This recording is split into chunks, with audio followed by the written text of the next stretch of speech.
অন্তর্বর্তী সরকারের নতুন উপদেষ্টা চৌধুরী রফিকুল আবরারের শপথ অনুষ্ঠান। শিক্ষা উপদেষ্টা হিসেবে নিয়োগ পাচ্ছেন তিনি। ঢাকা বিশ্ববিদ্যালয়ের আন্তর্জাতিক সম্পর্ক বিভাগের এই সাবেক অধ্যাপক সিআর আবরার নামেই পরিচিত।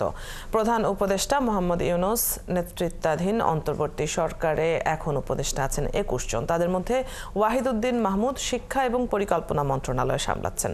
সিআর আবরার শিক্ষার দায়িত্ব নিলে নতুন করে দপ্তর বণ্টন করে দেবেন প্রধান উপদেষ্টা। বঙ্গভবনে শপথ পাঠ অনুষ্ঠানটি আনুষ্ঠানিকভাবে শুরু হয়েছে। আমরা সরাসরি চলে যাচ্ছি সেখানে।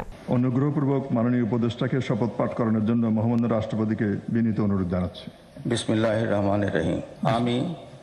আমি চৌধুরী রফিকুল আবরার সশ্রদ্ধ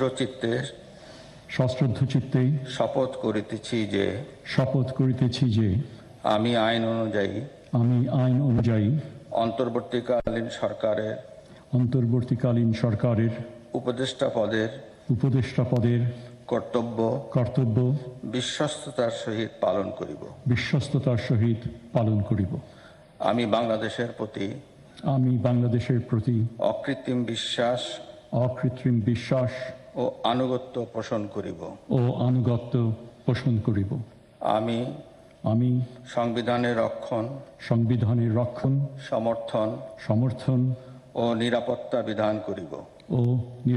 বিধান করিব এবং আমি ভীতি বা অনুগ্রহ অনুরাগ বা বিরাগের বশবর্তী না হইয়া সকলের প্রতি আইন অনুযায়ী যথাবিহিত আচরণ করিব। এবার মাননীয় উপদেষ্টাকে গোপনতার শপথ পাঠ করানোর জন্য মহামান্য রাষ্ট্রপতিকে বিনীত অনুরোধ জানাচ্ছি। আমি চৌধুরী রফিকুল আবরার সশ্রদ্ধ চিত্তে শপথ করিতেছি যে অন্তর্বর্তীকালীন সরকারের উপদেষ্টা রূপে যে সকল বিষয় আমার বিবেচনার জন্য আনিত হইবে বা যে সকল বিষয় আমি অবগত হইব তাহা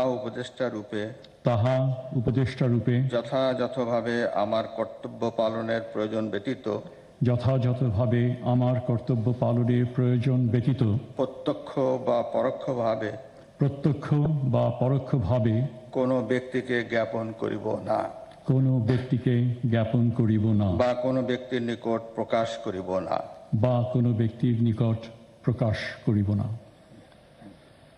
অনেক কৃতজ্ঞতা মাননীয় রাষ্ট্রপতিকে মাননীয় উপদেষ্টাকে উপদেষ্টা পদের শপথ ও গোপনতার শপথ স্বাক্ষর করার জন্য এবং স্বাক্ষর করার জন্য বিনীত অনুরোধ জানাচ্ছি।